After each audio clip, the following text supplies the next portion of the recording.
Aleluia. Filipenses capítulo 1. Aleluia. Glória a Deus. Filipenses 1:19. Vamos avançar em Filipenses, tentar sair desse capítulo 1, né? Ainda está meio difícil, mas é de fato uma carta muito significativa. Eu vou usar agora porções maiores para que a gente consiga desfrutar sim do que Paulo escreveu a esses irmãos e aplicar na nossa vida, mas vou usar expressões que carregam um significado que talvez eu e você precisamos de avançar nisso. Então eu quero ler com você Filipenses 1, versículo 19 ao 30, aleluia. E na próxima semana agora, né, já estou dando os avisos aqui, no teu vídeo, nós estamos juntos na conferência da Vinha também, sexta-feira. Vai ser poderoso, irmãos, aleluia. Vai ser fogo puro, aleluia. Filipenses 1:19 diz assim: de fato continuarei a alegrar-me, pois sei que o que me aconteceu resultará em minha libertação, graças às orações de vocês e ao auxílio do Espírito de Jesus Cristo. Aguardo ansiosamente e espero que em nada serei envergonhado, ao contrário, com toda a determinação de sempre, também agora Cristo será engrandecido em meu corpo, quer pela vida, quer pela morte, porque para mim o viver é Cristo e o morrer é lucro. Caso continue vivendo no corpo, terei fruto do meu trabalho, e já não sei o que escolher. Estou pressionado dos dois lados, desejo partir e estar com Cristo, que é muito melhor. Contudo, é mais necessário, por causa de vocês, que eu permaneça no corpo. Convencido disto, sei que vou permanecer e continuar com todos vocês, para que o seu progresso e alegria na fé, a fim de que, pela minha presença, outra vez, a exultação de vocês em Cristo Jesus transborde por minha causa. Não importa o que aconteça, exerçam a sua cidadania de maneira digna do Evangelho de Cristo, para que assim, quer eu vá e os veja, quer apenas ouça a seu respeito em minha ausência, fique eu sabendo que vocês permanecem firmes em um só Espírito, lutando unânimes pela fé evangélica, sem de forma alguma se deixarem intimidar por aqueles que se opõem a vocês. Para eles isso é sinal de destruição, mas para vocês de salvação, e isso da parte de Deus, pois a vocês foi dado o privilégio de não apenas crer em Cristo, mas também de sofrer por Ele, já que estão passando pelo mesmo combate que me viram enfrentar, e agora ouvem que ainda enfrento. Aleluia, irmãos. Então o contexto que você sabe, Paulo, ele está preso, e ele está aqui na expectativa iminente do seu julgamento, e aqui por aquilo que ele fala, já há aqui uma perspectiva, já há uma ideia aqui do resultado. Então, não sei de que maneira, se é uma questão profética, é uma percepção de Paulo, ele de alguma maneira percebe que ele vai ser solto, ele vai ser liberto, e é isso mesmo que acontece. Falei para você nas últimas semanas sobre a maneira que Paulo se posiciona diante da dificuldade, diante desse contexto de alguém preso. E aí Paulo mesmo, né, fala em outro momento dizendo que ele mesmo, ele está preso, mas a palavra de Deus não está presa, ou seja, o Evangelho, a mensagem é ela que é poderosa. E nós vamos ver nessa carta aqui que muitas pessoas conhecem o Evangelho, mesmo Paulo, o apóstolo, estando preso. Então o lugar, a prisão dele, né, como nós já vimos que é uma espécie de prisão domiciliar, não impedia ele de pregar o Evangelho, não impedia ele de pregar para as pessoas. Obviamente pessoas vinham visitar ele, mas as pessoas também o acompanhavam. E aqui mais para frente nós vamos ver, né, ou melhor, já foi citado, mas mais para frente cita de novo, dizendo que pessoas da casa de César foram salvas. Ou seja, você sabe que César não é o nome, é o título do rei. E esse César, nesse momento aqui, é um homem chamado Nero, que talvez um dos reis mais sanguinários que já teve, ali de Roma. E o texto está dizendo que pessoas da casa de Nero foram salvas pela pregação de Paulo. Então nós vemos o encargo e a paixão desse apóstolo em relação à palavra de Deus, a realidade de vida que de fato ele tem com o Evangelho, e a maneira agora que ele trata o fato dele estar preso. Então alguém que está preso, obviamente ele teria todos os motivos para estar triste, estar desanimado, estar reclamando. Essa seria a maneira que talvez eu e você iríamos, né, lidar com a situação. Mas pelo contrário, a gente vai ver que Paulo, a prisão dele se torna um encorajamento para outras pessoas, não só pelo fato dele estar sofrendo, preso, mas pelo fato daquilo que ele fala. As palavras de Paulo na prisão, elas são um encorajamento para os filipenses. E aí então nós precisamos dar atenção para aquilo que ele está falando, e dar atenção para o contexto que ele está, dar atenção para aquilo que de fato Deus agora quer comunicar através do apóstolo para mim e para você nos dias de hoje. E aí aqui eu considero, e foi a frase que eu escolhi, os versículos que eu escolhi para compartilhar, tem tanta coisa, né? Mas como eu falei, nós precisamos de avançar. Eu escolhi talvez uma das expressões mais significantes que o apóstolo Paulo tem, quando ele diz que viver para ele diz para mim, ele está falando sobre, eu não sei o que de fato vai acontecer, se eu vou morrer, se eu vou ficar vivo, se eu vou ser solto, o que vai acontecer? Mas ele chega, né, nessa frase, que é o versículo 21, ele diz, porque para mim, o viver é Cristo e o morrer é lucro. Quando nós olhamos isso, parece algo tão simples talvez, viver é Cristo e morrer é lucro. Mas aí quando a gente ouve ele dizendo que morrer é lucro, mas é lucro para quem? É lucro para quem? Mas como assim o lucro? Para ele, o lucro é morrer? E aí eu e você sabemos que Paulo, ele está falando isso, não porque ele quer escapar de alguma coisa, não porque, por exemplo, ele vai ser sentenciado a algum tipo de pena e ele quer escapar dessa pena, não com a perspectiva escapista, como a gente se fala, não é isso que ele está dizendo. Também não é porque Paulo está tendo pensamentos suicidas, porque Paulo está lá, está preso, ele está pensando, acho que eu vou me matar, então a morte para mim é lucro. Não é isso que ele está falando. É só nós vemos o contexto todo que ele está mostrando aqui. Não é porque ele agora quer abreviar os seus dias, mas o que ele está falando? A percepção que eu tenho que ele está falando que as duas realidades para ele, elas são indiferentes por um lado, porque, ou seja, eu estando vivo, quando eu estando morto, eu estou contemplado e satisfeito com aquilo que Deus fizer. Está entendendo? Não é porque, não estou mais nem aí para a vida, não é aquela coisa, não, já zerei a vida, não tem mais o que fazer, então é o seguinte, me leva, Senhor. Ele está lá num sofrimento eterno e está pedindo a morte. Não, não é isso. Ou porque não tem mais sentido na vida dele. Obviamente não é isso que ele está dizendo, mas ele está mostrando que as duas realidades propostas aqui nessa frase, tanto a vida quanto a morte, para ele elas são valiosíssimas. E aí ele explica até então aqui, por quê? Ele está dizendo, se eu ficar vivo, eu sei que é muito bom para vocês. Está dizendo para os filipenses, eu sei, né, que se eu ficar vivo, vai ser de grande valia para vocês, vai ser de grande encorajamento para vocês, vai ser de grande valia para o reino de Deus, vai ser de grande valia para a edificação da igreja. E é essa a vida do apóstolo toda. Nós vemos que isso, Deus chamou ele para isso. Então é impossível que ele está alguém desistindo da vida, não, ou seja, é muito valioso para ele isso. Só que ele sabe que essa vida que ele viveu, ela não é tão valorosa, e nós já falamos disso, né? Não é a vida que é valorosa, mas é que o propósito de Deus na vida dele, que é o valor que ele tem, a ponto de dizer, eu não considero a vida como sendo preciosa, antes é o Senhor e o seu propósito que é precioso.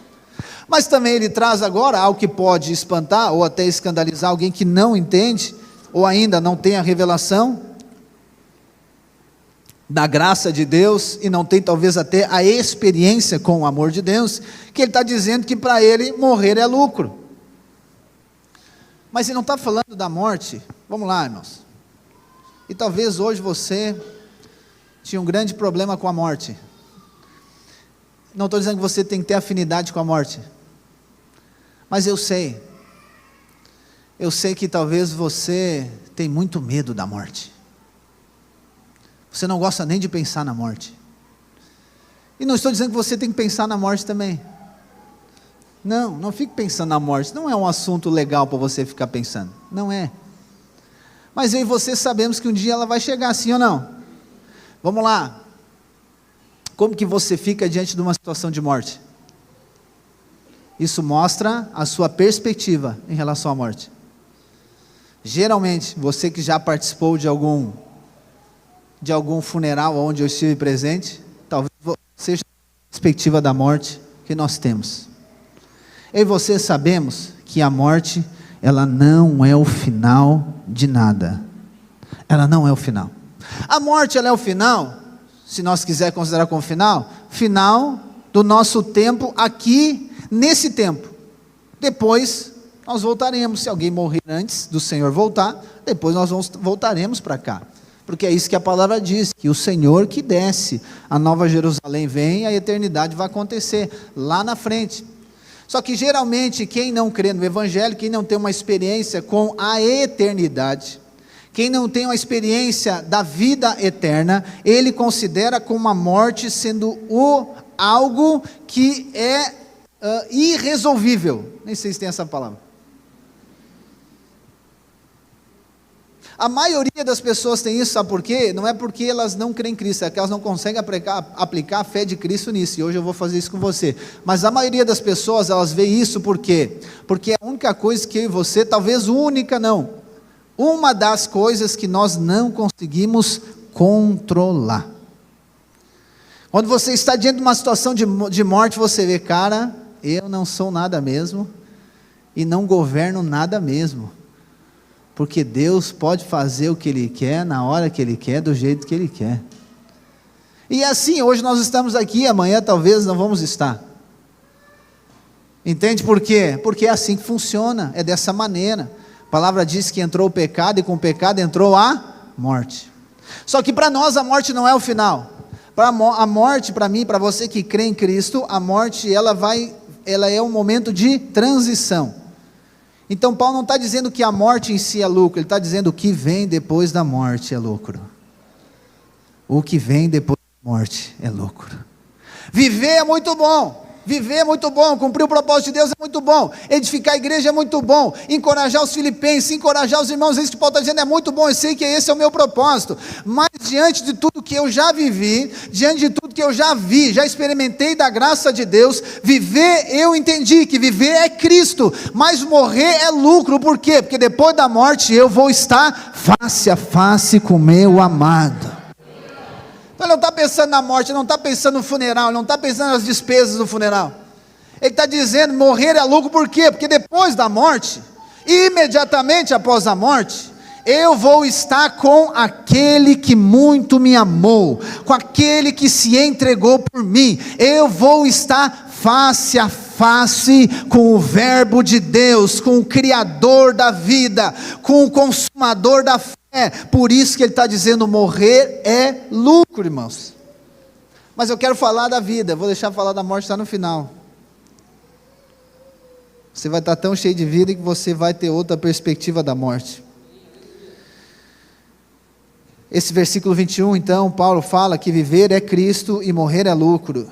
E a palavra viver, no original grego, ela é zoe, que quer dizer vida no Espírito, vida do Espírito. A palavra viver aqui, que é a conjugação dessa vida, é zal, que significa essa vida no Espírito, mas que significa receber vida e estar vivo. Ser ou tornar-se possuidor de uma vida, mais uma vez, no sentido de quê? De que alguém que estava morto e agora recebeu vida. Zoe, ou melhor, zal, o viver aqui, do viver é Cristo, é estar ou tornar-se vivo de forma transcendente, especialmente como característica da vida ressuscitada, da vida sem pecado ou com pecado subjugado por essa vida. Então nós vamos entender o que Paulo está falando, que esse viver é Cristo, não é o viver num sentido natural, embora envolva o natural. Ele está falando do viver no sentido do Espírito. Ele está dizendo viver no sentido do Espírito, esse viver no sentido da nossa alma, e esse viver também no sentido físico. Mas ele está dizendo que essa vida que nós recebemos, que esse viver é Cristo, é algo que inicia na questão espiritual. Eu quero falar as 3 perspectivas do viver em Cristo. Por isso que eu dividi em 3 aspectos aqui, esse viver é Cristo. O primeiro deles está ligado com a questão passada, a segunda com a questão presente, a terceira com a questão futura. Futuro no sentido de que não aconteceu, e acontece em todo momento. Mas a primeira, então, é sobre o aspecto de nós recebemos vida. Nós estávamos mortos e Ele nos deu vida. A segunda é a vida dele na nossa vida, que é, pois nele vivemos, nos movemos e existimos. E a terceira é a nossa vida para a glória dele, para louvor da sua gloriosa graça.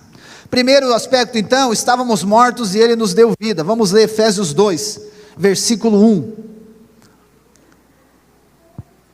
Nós estamos falando do viver é Cristo. Efésios 2, versículo 1 ao 7 diz assim: vocês estavam mortos em suas transgressões e pecados, nos quais costumavam viver, quando seguiam a presente ordem deste mundo, e o príncipe do poder do ar, o espírito que agora está atuando nos que vivem na desobediência. Anteriormente todos nós também vivíamos entre eles, satisfazendo as vontades da nossa carne, seguindo os seus desejos e pensamentos. Como os outros, éramos por natureza merecedores da ira. Todavia, Deus, que é rico em misericórdia, pelo grande amor com que nos amou, deu-nos vida com Cristo, quando ainda estávamos mortos em transgressões. Pela graça vocês são salvos. Deus nos ressuscitou com Cristo, e com Ele nos fez assentar nos lugares celestiais em Cristo Jesus. Até aqui, irmãos. Então, obviamente, Paulo não está falando da vida natural. Viver é Cristo, a vida natural. E não é a vida biológica, ele está falando da vida zoe, do espírito, a vida espiritual. Porque eu e você, como está dizendo o texto, que nós estávamos mortos. Antes de Cristo, a condição é de morte. Pastor, mas antes de Cristo eu não estava morto, eu estava vivo. Não, você estava morto no espírito. Você tinha uma vida biológica, ok? Mas você vivia uma vida de morte. É isso que o texto está dizendo. Aquele que não crê em Cristo, ou ainda aquele que não recebeu a vida de Deus, a vida zoe, essa vida espiritual, dentro de si, ele vive uma vida de morte espiritual. Então a nossa condição antes de Cristo é morto, como diz o texto, nós estávamos mortos. E aí, se eu e você estamos mortos, não tem como nós desfrutarmos da vida de Deus, não tem como nós relacionarmos com Deus, não tem como nós desfrutar de tudo aquilo que Deus planejou para mim e para você. Por quê? Porque nós estamos mortos, nós não estamos conectados com Deus, nós estamos separados de Deus. Essa é a nossa condição, a condição de todos aqueles que não receberam a vida de Deus por meio de Cristo. Mas o mesmo texto, Paulo está dizendo que Deus, Ele é rico em misericórdia, e por causa do seu grande amor com que nos amou, o que Ele fez? Ele deu-nos vida, Ele deu-nos vida em Cristo, e esse é o ponto que a nossa história foi transformada, irmãos. Esse é o momento onde a nossa vida foi transformada. Eu e você precisamos de compreender que Deus nos deu vida. Nós precisamos saber que nós estávamos mortos, ok, mas nós precisamos saber que Ele nos deu vida. Ele nos deu, olha só que interessante, sempre Deus relacionando com o homem é no sentido de Ele está dando. E aí aqui a gente pode trazer inúmeros textos da Escritura Sagrada. É Deus dando para o homem, né? O versículo de João, capítulo 3:16, né? Que Deus amou o mundo de tal maneira que deu, Ele entregou, Ele deu o Filho, porque essa vida do Espírito, essa vida de Deus, ela não pode ser comprada, ela não pode ser conquistada, Deus é quem nos dá, como um presente, a vida de Deus. E aí a pergunta é, mas Ele nos deu por quê? porque nós fizemos alguma coisa, deixamos de fazer alguma coisa. Não, Deus deu porque Ele é rico em misericórdia. Por conta da misericórdia dEle, Ele nos amou por conta da sua misericórdia, e porque Ele nos amou por conta da sua misericórdia, Ele nos deu vida. Então você e eu recebemos vida de Deus por conta da graça de Deus. Deus olhou para mim e para você, e por conta da sua riqueza de misericórdia, Ele nos amou. Como que Ele nos amou? Nos dando vida. Eu não estou falando de vida biológica, estou falando de vida do Espírito, amém, irmãos? E agora a sua condição ela mudou. Você não é mais alguém morto, você agora tem vida. E aí você vai entender o texto que o próprio Jesus fala, lá em João, em relação a Lázaro, que é o texto conhecido que nós usamos, dizendo que aquele que crê em Cristo, mesmo que ele esteja morto, ele viverá. Está entendendo que ele está falando duas coisas aqui? A mesmo que esteja morto, biologicamente, mas ele tem vida no Espírito, porque essa vida que nós recebemos, ela não é uma vida natural, é uma vida espiritual, mas não é somente uma vida espiritual, é uma vida eterna. Então se nós recebemos uma vida eterna, quer dizer que nós estávamos numa morte eterna. Aqui, vou aproveitar esse gancho, para você entender, eu e você entendemos, e o Senhor nos dê revelação disso. É por isso que nós pregamos o Evangelho, é por isso que nós abrimos GC, é por isso que nós fizemos encontro com Deus, é por isso que nós convidamos pessoas, é por isso que nós levamos o Evangelho para pessoas, é por isso que nós somos ofertantes e dizimistas, para que o Evangelho chegue em mais pessoas. Para quê? Porque elas estão numa morte eterna, consegue entender? Elas estão numa morte eterna, e Deus, Ele é o único que é capaz de dar vida eterna para elas. E como que essa vida eterna é dada para elas? Através da mensagem do Evangelho. Como que você recebeu vida eterna? Não, pastor, eu estava em casa, sentado no sofá, e daqui a pouco abriu o céu e veio um raio na minha cabeça e entrou vida de Deus dentro de mim. Não foi assim que você recebeu vida.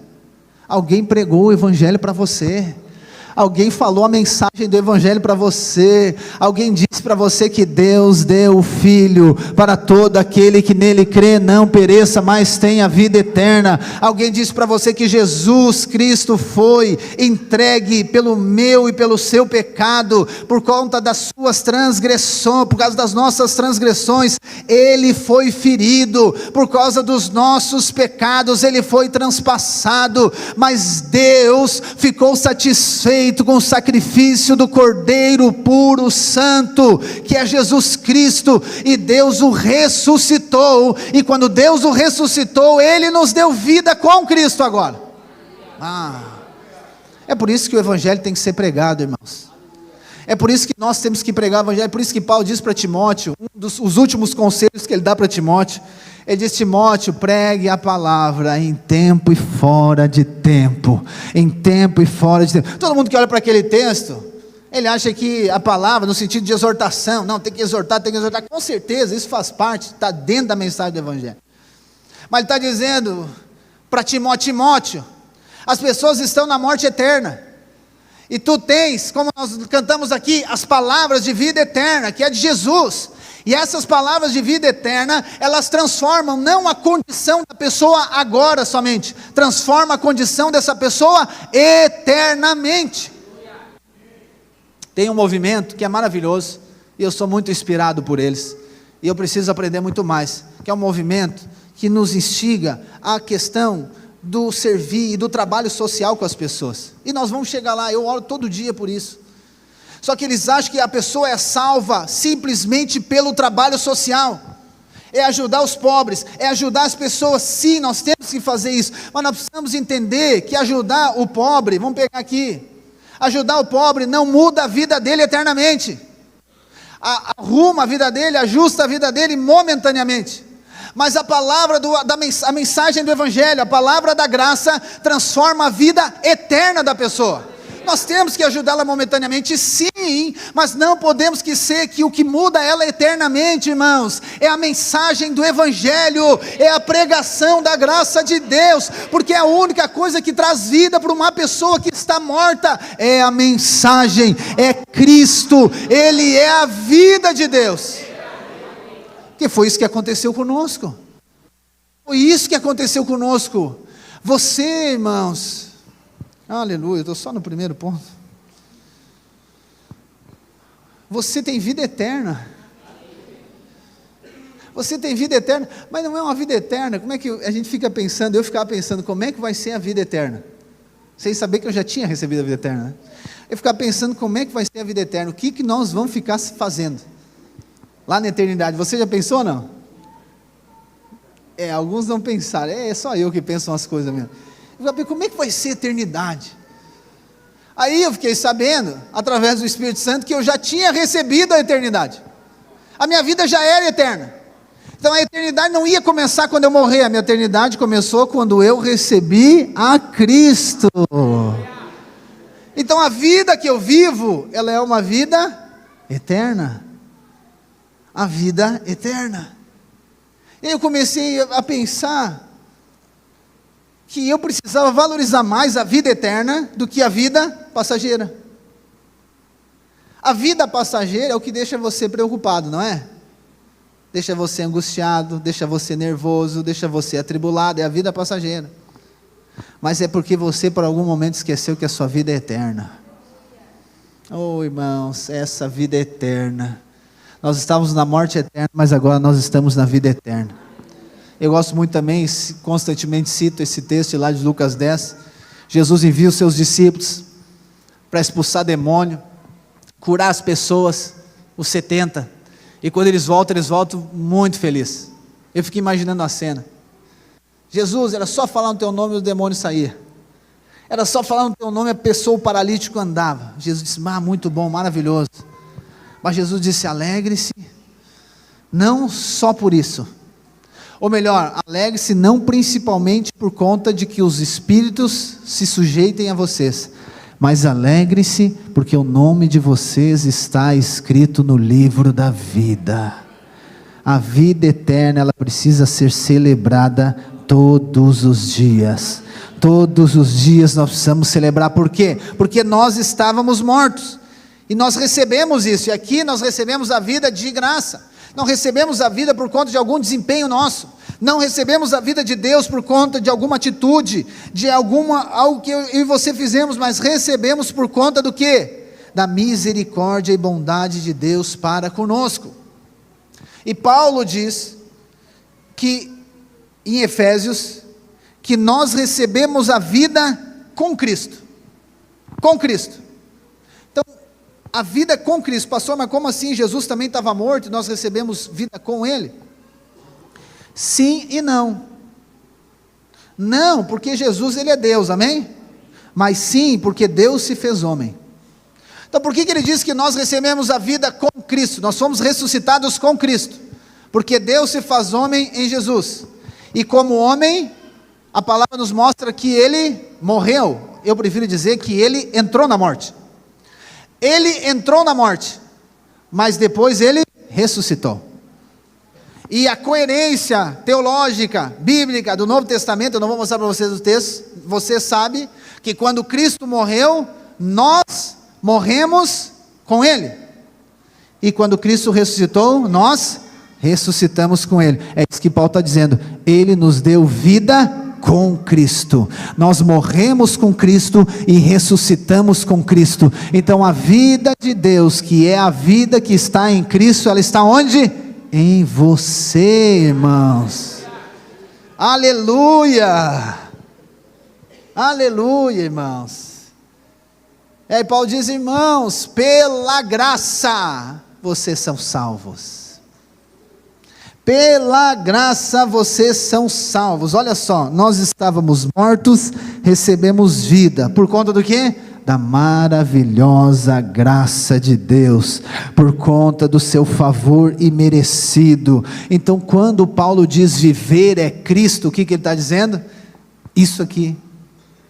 É isso que ele está dizendo, viver é Cristo. Viver é Cristo, porque nós recebemos vida com Cristo, nós fomos ressuscitados com Cristo, nós estávamos mortos, Cristo veio e nos resgata na morte, e agora nos traz vida, e essa vida Ele não leva de volta, essa vida ela fica em nós, e essa é a vida que nós vivemos agora.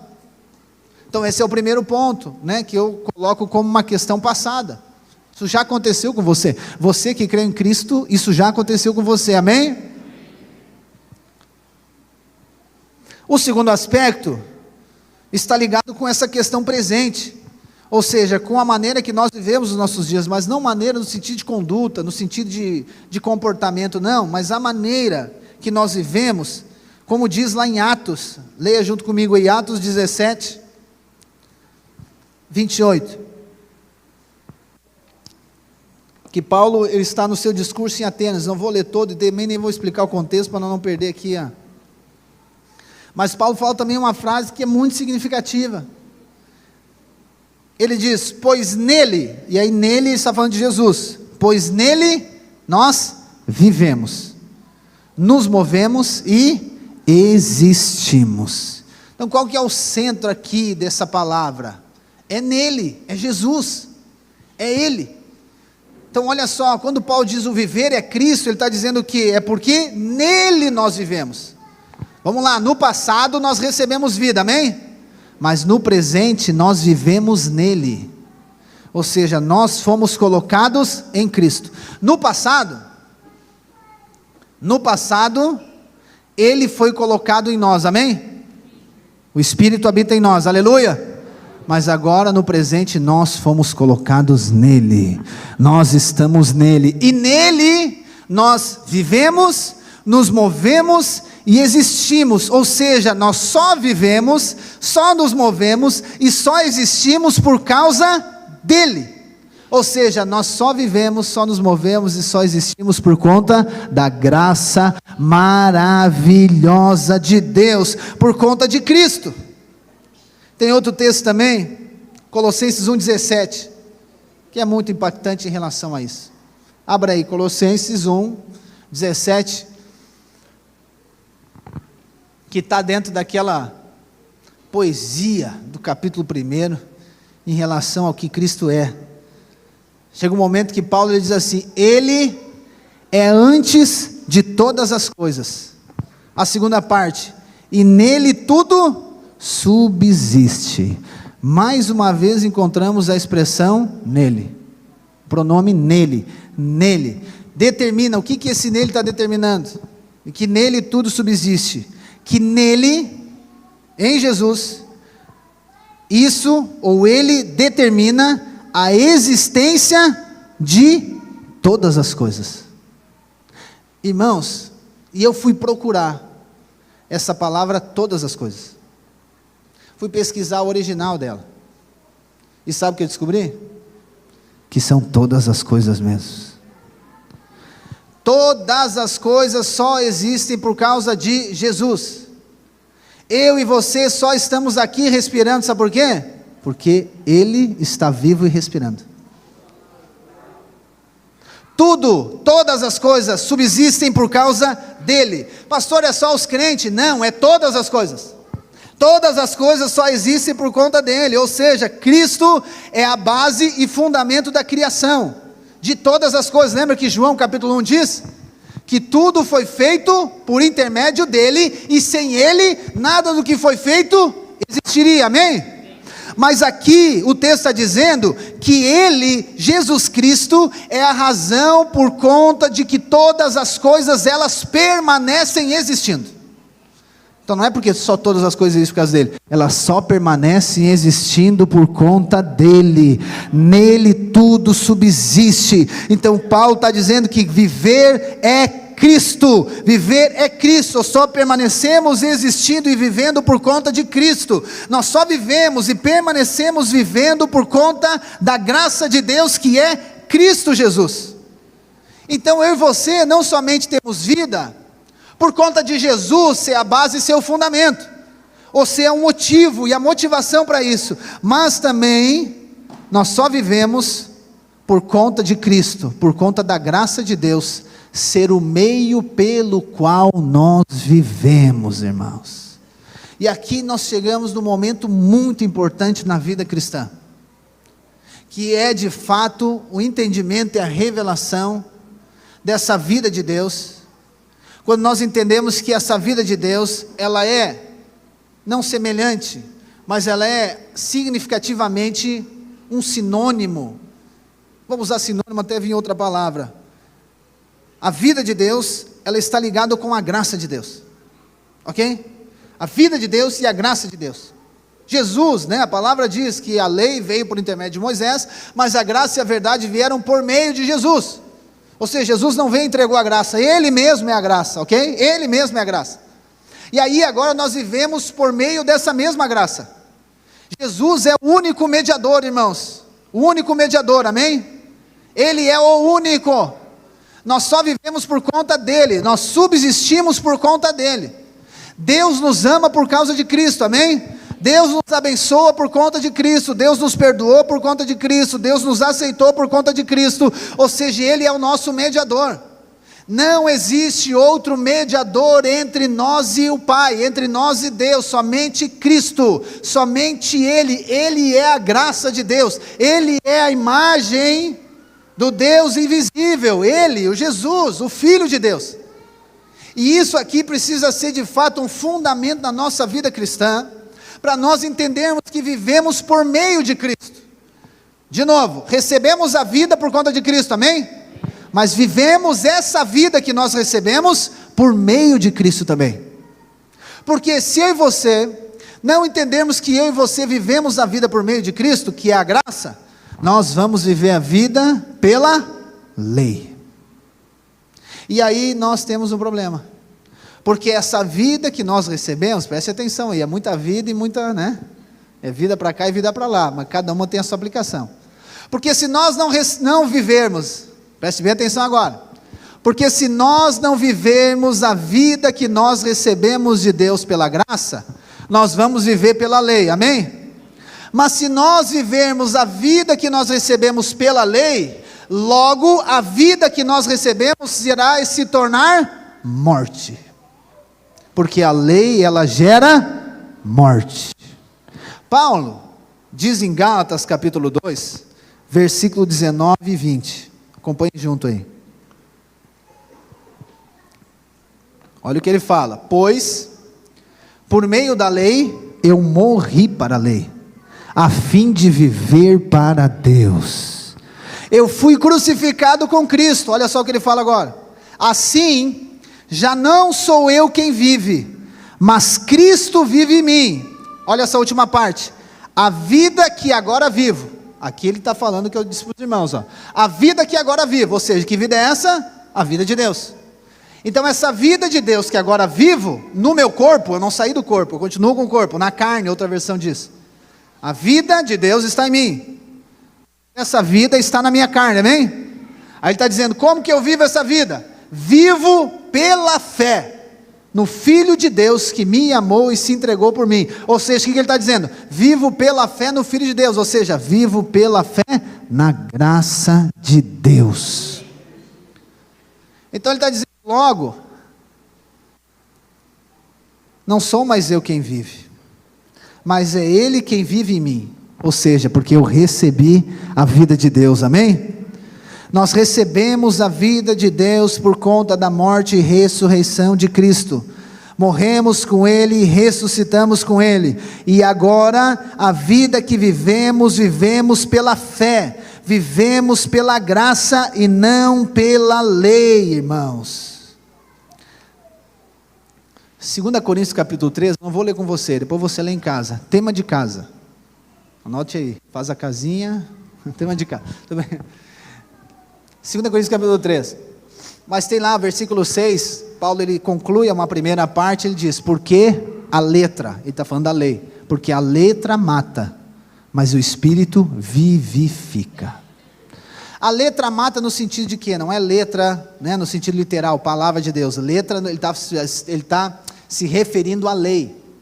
A lei, ela vai gerar morte. Vamos lá, recapitulando. Nós estávamos mortos e recebemos vida, amém, irmãos? Aleluia. Mas agora essa vida que eu recebi, eu tenho que viver ela pela graça. Porque se eu for viver essa vida pela lei, essa vida que eu recebi, não vai expressar a vida de Deus, amém? Ela vai gerar morte. Mesmo que tenha vida, vive como alguém que está morto. É isso que o legalismo faz. É isso que a lei faz. A lei não gera vida. A graça gera vida.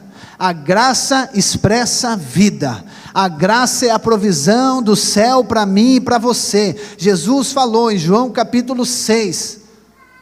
Os pais de vocês comeram o maná do deserto. O que ele está falando? Ele está falando do maná mesmo? Ele está falando da lei. Os pais de vocês comeram da lei no deserto e eles morreram. Mas eles tinham recebido vida, porque foram libertos do Egito. Mas por conta da lei, eles morreram. Aí Jesus disse, mas eu sou, quem? O pão vivo que desceu do céu. Ou seja, eu sou a graça e a verdade. Quem comer de mim, viverá por mim. Tema de casa também, João capítulo 6. Jesus diz, quem comer de mim, vai viver por mim, ou seja, quem receber da graça, vai viver pela graça, não vai viver pela lei, e vai ter vida superabundante. Então quando Paulo está dizendo, não sou eu quem vive, ele não está tendo uma crise de identidade aqui, não, ele está dizendo o que significa isso, não sou eu quem vive, ele está dizendo, eu não vivo confiado no meu mérito, eu não vivo confiado no meu desempenho, eu não vivo confiado naquilo que eu faço, eu não vivo confiado no meu potencial, eu não vivo confiado naquilo que eu posso fazer, naquilo que eu deixei de fazer, eu não vivo confiado nos meus acertos, mas também não vivo confiado nos meus erros, porque eu vivo pela graça em Cristo Jesus, porque eu vivo pela fé em Cristo Jesus, e é dessa maneira que nós vivemos, pela fé em Cristo Jesus. Por isso que Paulo diz que Cristo, ou melhor, que viver é Cristo. Está tudo junto nessa expressão. Viver é Cristo. Viver é Cristo. Amém, irmãos? Terceiro aspecto aqui da vida. Aleluia. Estou indo rápido até, né? Glória a Deus.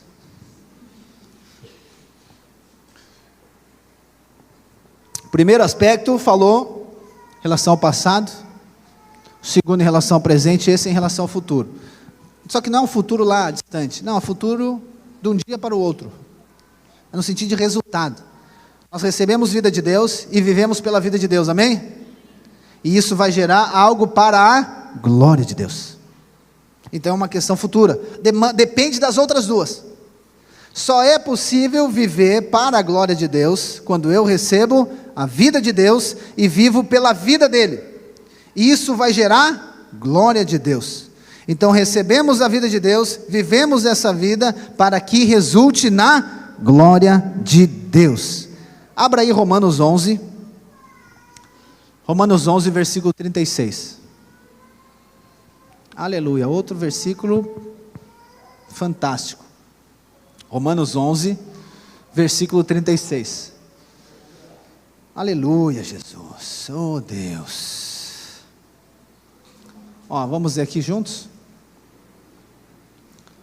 Primeira parte. Diz que, pois dele, por ele e para ele são todas as coisas. Essa primeira parte do versículo aqui, ela resume tudo que eu estou falando aqui. Quando o texto diz, pois dele, está falando o quê? Ele é a fonte. Nós estávamos mortos e recebemos vida. De quem? Dele. Então, pois dele. Ele é a fonte. A segunda parte, por ele, está dizendo o quê? Que ele é quem sustenta. Por ele, ele é a fonte. Pois dele, ele é a fonte. Por ele, ele é quem sustenta. Amém? E o final é? Para ele são todas as coisas. Ou seja, Cristo é o propósito final de todas as coisas, a glória de Deus é o final de todas as coisas. Nós recebemos vida, nós vivemos essa vida, mas no final é para a glória de Deus, a nossa vida é para a glória dele. Nós recebemos de Cristo, nós vivemos por Cristo, e no final é para Cristo. Por isso que Paulo diz que o viver é Cristo, aleluia! Oh, glória a Deus, irmãos. Então esse aqui é o ponto central, irmãos, viver para a glória de Deus. Só que eu mostrei para você a sequência. Não tem como eu viver para a glória de Deus se eu não receber a vida de Deus, e se eu não viver pela vida de Deus, não vai ter glória de Deus. Por quê? Porque eu vou mostrar para você. Existe uma maneira só de Deus ser glorificado. É através de Cristo. A única maneira de Deus ser glorificado é através da graça de Deus. Recebemos a vida pela graça, vivemos pela graça para a glória de Deus. A única maneira de Deus ser glorificado é quando vivemos pela graça.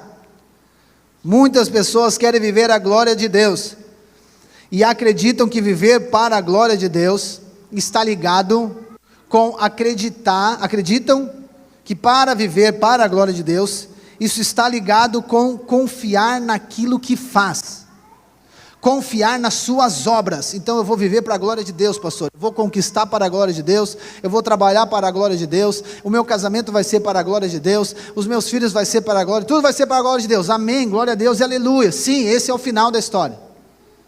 Só que isso aqui só vai ser glória de Deus se for por intermédio da graça de Deus.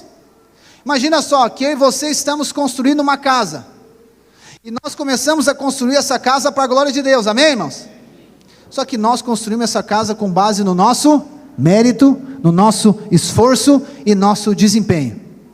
A casa ficou pronta, aí no final a gente está dizendo, olha só, isso aqui é glória de Deus. Mas quem foi que fez? Quem foi que, o mérito foi de quem para fazer a casa? Foi seu ou de Deus? Então a glória não é de Deus, a glória é sua. Irmãos, eu e você precisamos de entender que Deus só é glorificado quando a graça de Deus é o meio daquilo que nós fizemos. Não há glória de Deus quando o homem faz baseado no seu mérito. Pastor, comprei um carro parcelado em 185 vezes, botei um adesivo atrás, para a glória de Deus. Cuidado, ele vai mandar você tirar. No nome de Jesus eu vou comprar um carro, lembra do meme? Deus dizendo, não, meu nome não, vai limpar o teu nome e depois tu compra. Ou seja, tem um tanto de coisa que a gente faz e diz que é para a glória de Deus. Pastor, como eu sei? Você está fazendo confiado na graça ou confiado em você?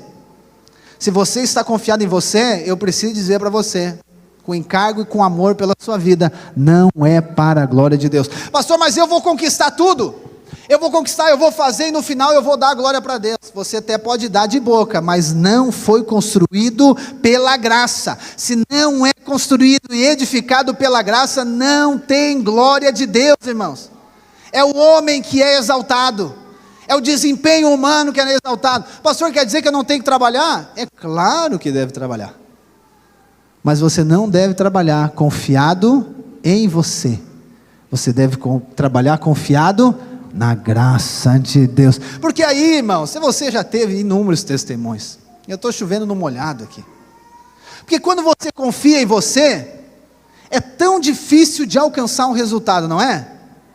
É difícil demais de alcançar um resultado, quando é na nossa força, quando é no nosso braço. Quando a gente descansa, ou ainda, entrega na mão de Deus, e aí Deus vai lá e faz, Ele faz muito mais daquilo que nós tínhamos pensado em fazer, e aí a gente olha para aquilo e diz, cara, essa é a graça de Deus, isso aqui é Deus. Quando você olha para o resultado, é glória de Deus. E o que Deus faz, irmãos? É só você olhar a Escritura Sagrada. Agora nós começamos o livro de Juízes, e quão fantástico é o livro de Juízes. Que você vai ver, irmão, cada juiz que Deus levanta, você olha assim, esse cara aqui é juiz? Meu Deus, se esse cara é juiz, o que sobra para os outros? É porque Deus, Ele de fato escolhe os que não são, para confundir aqueles que acham que são.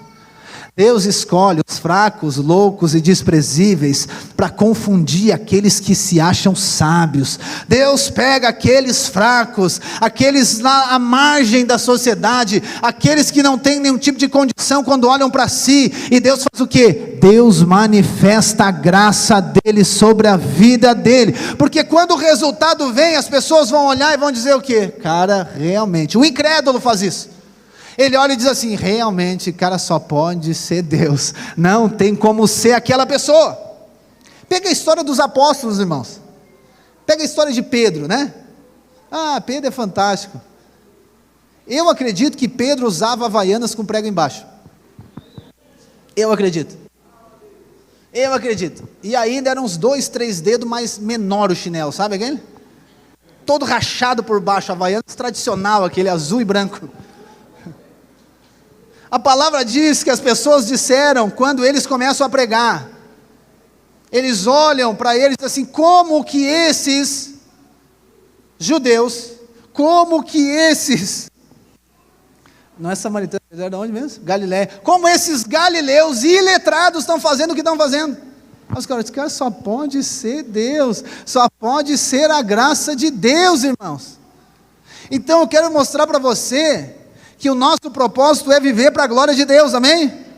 Viver é Cristo, e isso vai nos levar à glória de Deus, mas a glória de Deus só vai manifestar na nossa vida, quando nós entendermos que recebemos vida pela graça, e vamos viver a nossa vida pela graça. O resultado é glória de Deus, aleluia, irmãos.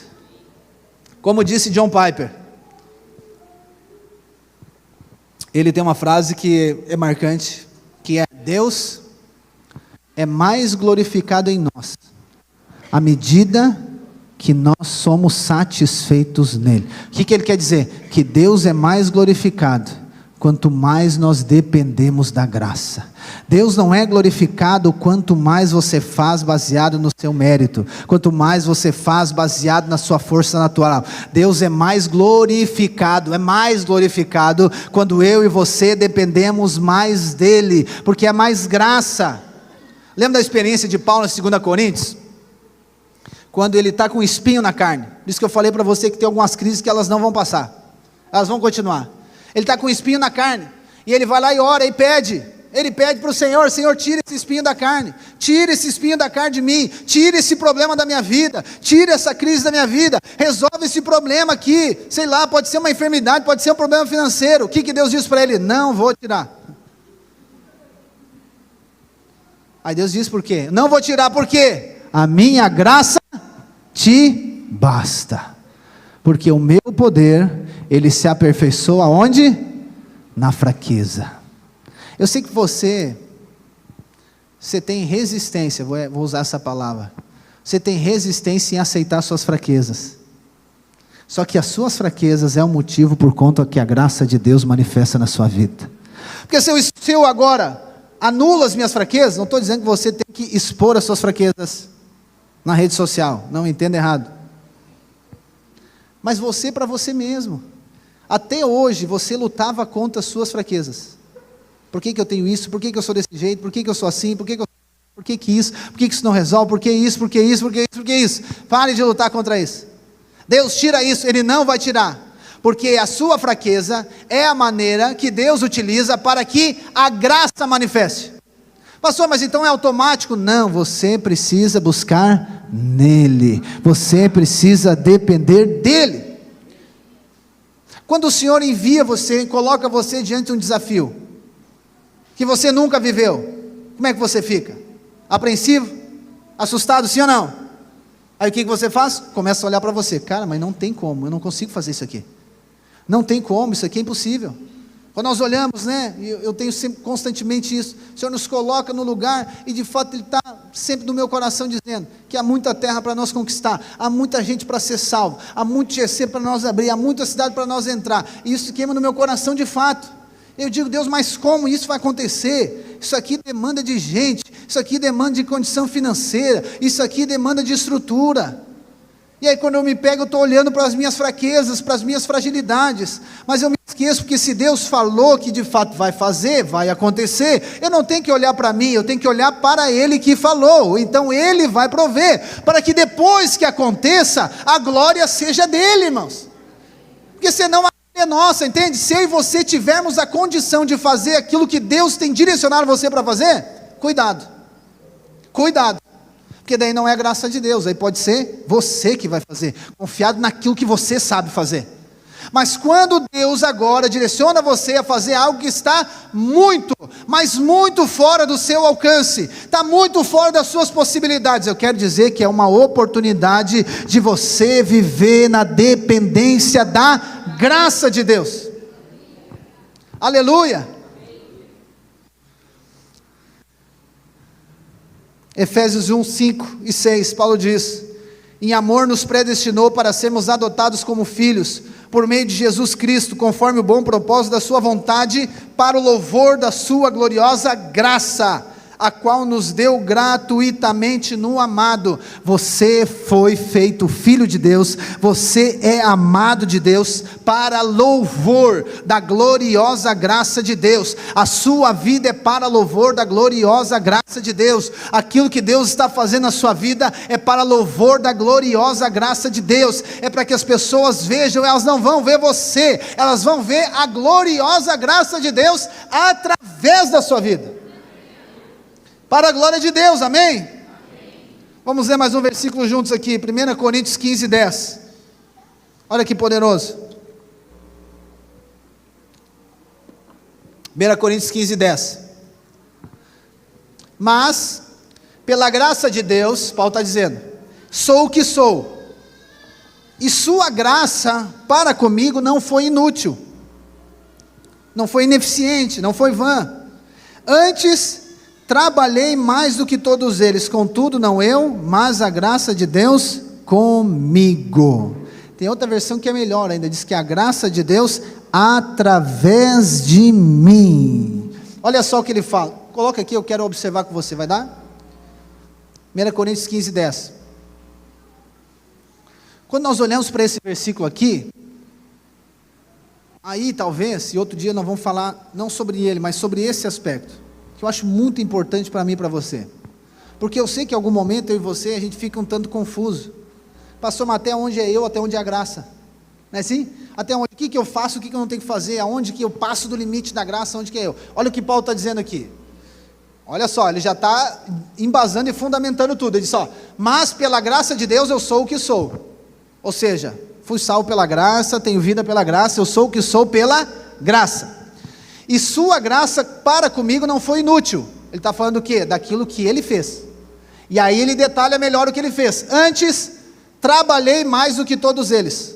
Está falando de quem? Dos apóstolos, o contexto que ele está falando, eu trabalhei mais que todos eles, mais que todos os apóstolos, e aqui nós unimos a graça de Deus com o trabalho, ok? A graça de Deus não anula o trabalho, a graça de Deus anula o nosso mérito no trabalho, porque Paulo diz, antes eu trabalhei muito mais que todos, contudo, não eu, mas a graça de Deus comigo, como eu falei, a melhor seria, não eu, mas a graça de Deus em mim.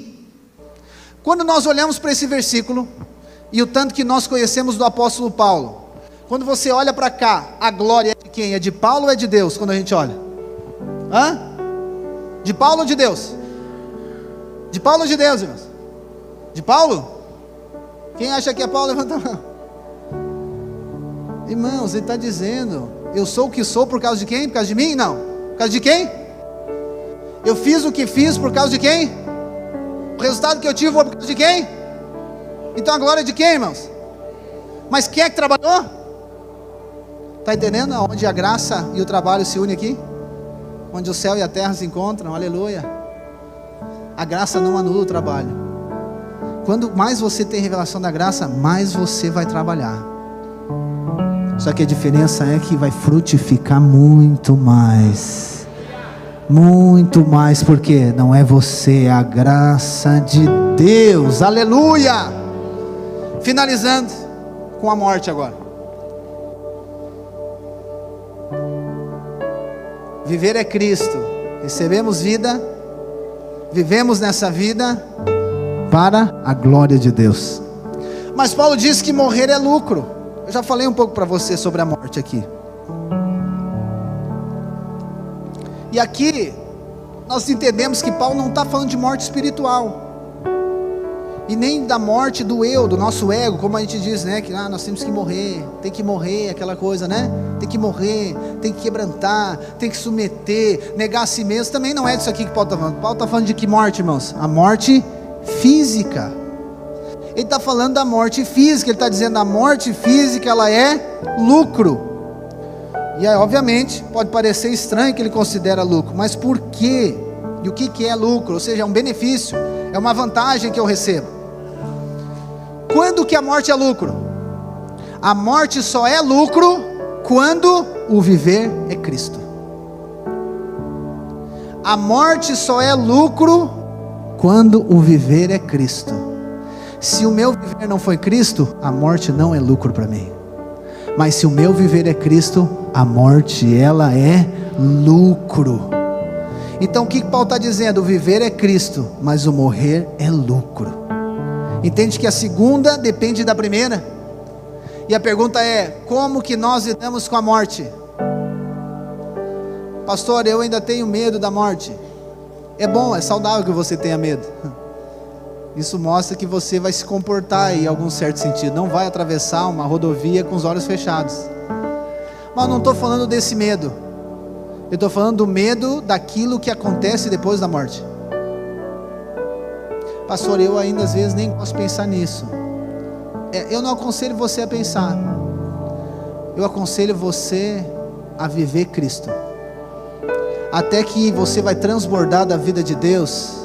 E você vai chegar e vai dizer: cara, para mim morrer é lucro. Eu vou estar tão cheio dele. Eu vou estar tão transbordante dele. E aí a nossa fala vai ser igual a de Paulo. Que eu morrer para mim é lucro. Porque o meu viver é Cristo. Então, irmãos, é fato que nós vamos morrer também, mas é fato que nós vamos estar com Ele face a face. Se não for pelo fato de nós morrermos, nós não irmos até Ele, por intermédio da morte, Ele vai vir até nós. Mas o fato é que nós vamos estar face a face com aquele que nos amou, face a face com aquele que nos salvou. É essa a perspectiva de Paulo. Por isso que Paulo está dizendo: o melhor para mim na verdade é morrer. Paulo está dizendo: o meu interesse na verdade é morrer. Não é porque ele quer se suicidar, porque ele quer estar com aquele que ele pregou a vida toda. Ele quer estar com aquele que ele teve uma visão. Ele quer estar com aquele que ele ouviu falando com ele. Ele quer estar com aquele que entregou a vida por Paulo, que derramou o sangue por ele. Por isso que ele está dizendo: morrer para mim é lucro. Melhor ainda, o melhor para mim seria estar com ele. Não é a morte em si, é o que acontece depois. Nós vamos estar com ele, irmãos. A morte, ela é lucro, não por conta da própria morte, mas por aquilo que ela nos proporciona. Estar com Ele face a face. Cristo é vida, amém? Mas é a morte, hoje ainda, é o meio que nós somos conduzidos à presença face a face dEle. Por isso que, o dia que você passar por uma experiência de morte, obviamente nós não vamos ficar felizes no sentido de fazer uma festa, embora não teria problema. E eu sempre digo para os irmãos: quando alguém morre, vai ficar o que? A saudade, a separação. É desafiador demais, demais, e nós não podemos negar isso. Mas nós também não podemos negar o outro aspecto. Se aquele que morreu recebeu a vida de Deus, ele está com Cristo. Ele está com aquele que Paulo está dizendo que queria estar. Ele está com aquele que nós anelamos e cantamos e declaramos que amamos e glorificamos e exaltamos. É lá que essa pessoa está. Ninguém programa isso. Ninguém programa, não é uma coisa que, né? Por isso que eu falei para você, não é uma coisa que você deve ficar meditando. Mas é uma coisa que você deve ter o quê? Uma segurança. Você deve ter uma segurança. Pastor, eu devo ter a segurança da morte? Não, você deve ter a segurança da vida. Você deve ter a segurança da salvação. Por isso que todo domingo eu prego para você aqui que você é salvo pela graça, que você é perdoado pela graça, você foi aceito pela graça, você é escolhido pela graça, que nós vivemos pela graça. Para quê? Para isso trazer uma certeza e convicção do Espírito Santo no seu coração, da segurança da sua salvação. Ela não depende de você, ela depende dele. E o dia que nós não estivermos aqui, nós vamos estar com ele. Porque preste atenção, se você não tiver a segurança da sua salvação, e eu posso dizer que eu vivi um tempo da minha vida assim, você vai viver debaixo de uma opressão maligna, ameaçando você de morte todo dia. Todo dia. E se você tem vivido dias assim, quer dizer que hoje o Espírito Santo vai libertar você. Oh, irmãos, a nossa vida está escondida em Deus. A nossa vida está nele, nós estamos nele. Só que Satanás insiste em todo dia lançar pensamentos de morte em você. Porque eu vou te matar, que eu vou te levar, porque vai ser assim. E às vezes ele não fala dessa maneira, ele vai dizer: por que você não se mata? Por que você não termina com a sua vida? Oh, irmãos, isso é uma intimidação maligna. Mas a experiência que nós temos que ter, que a vida eterna está em nós. A vida eterna está em nós. Satanás pode dizer que vai me tirar a vida, mas ele pode tirar a sua vida, sim ou não? Hã? Foi ele que deu a vida para você? Então como que ele vai tirar a vida? Ele não pode tirar a sua vida. Ele não pode tirar a sua vida. Pastor, mas ele não pode tirar minha vida física? Até pode, porque ele governa nesse século, né? Mas eu creio que sou guardado por ele. Pastor, mas como tu me explica uma pessoa que é crente e tem uma morte rápida, morre cedo, morre novo, tem tanta gente ruim, tanto bandido, tanto ladrão, aquela mesma história de sempre? De fato pode acontecer, mas a minha fé não dá crédito para Satanás ter tirado a vida. A minha fé precisa dar crédito porque o Pai chamou ele para estar face a face com ele, porque é para a glória de Deus.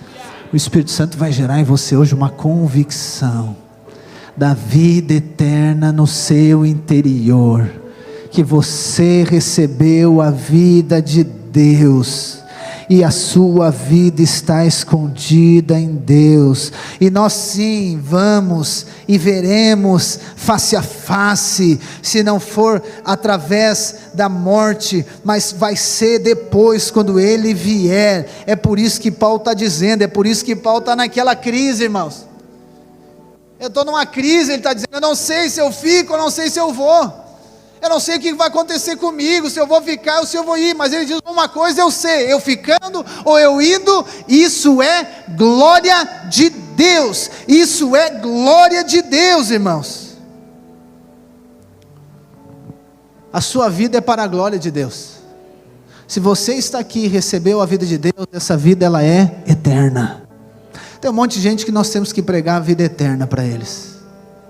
Esse é o nosso propósito enquanto nós estivermos aqui, pregar a vida eterna, levarmos essas pessoas para estarmos juntos com nós, face a face com aquele que nos amou, face a face com aquele que nos salvou, face a face com o Cordeiro de Deus, face a face com aquele que é digno de toda honra e toda glória, face a face com aquele que se entregou por nós, face a face com aquele que se fez homem, face a face com aquele que como homem se humilhou, face a face com aquele que como homem foi humilhado e foi para a cruz, face a face com o nosso Redentor, face a face com aquele que entregou a sua própria vida para nos dar vida. Nós estaremos face a face com Ele, nós estaremos com o Senhor, nós estaremos com Ele, irmãos. A vida de Deus no nosso coração, o próprio Espírito, Ele gera em nós, por conta dessa eternidade que foi colocada dentro do nosso coração,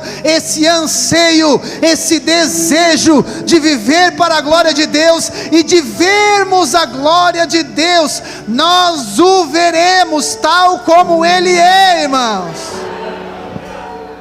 Tem um texto, eu finalizo aqui e nós vamos cantar, lá em Colossenses, que diz assim: Cristo em vós, a esperança da glória. Quantos conhecem esse texto? Já ouviram? Ele é lindo, mas talvez você nunca entendeu ele. Porque o que quer dizer Cristo em vós, esperança da glória? Que glória que ele está falando, Paulo, irmãos? Da glória eterna, da eternidade. Ele não está falando da glória aqui, ele está falando da glória lá, da eternidade. Então qual que é a esperança que nós vamos estar na eternidade com Ele? Cristo em nós. Qual que é a garantia que eu e você vamos estar eternamente com o nosso amado? Que o Espírito Santo habita dentro de você.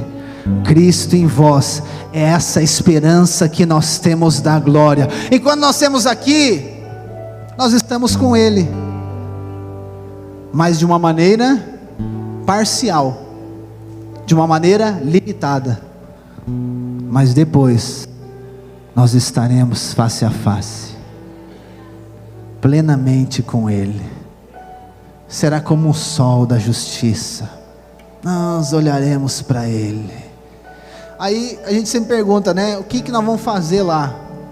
E aí há poucos dias atrás nós estávamos lendo o livro com os irmãos, e aí eu li a revelação, um outro irmão que é citado no livro, que ele diz que lá nós não vamos ter olhos para outras coisas, porque nós vamos ficar só olhando para Ele. Aí sempre diz, não, lá eu quero falar com Moisés, com Abraão. Eu acho que não vai ter como, porque nós vamos estar com Ele. Nós vamos estar com o autor e consumador da fé, nós vamos estar com o autor da vida, aquele que hoje habita dentro de você, mas nós vamos estar diante da presença dEle, irmãos. Coloque-se de pé, vamos cantar uma canção.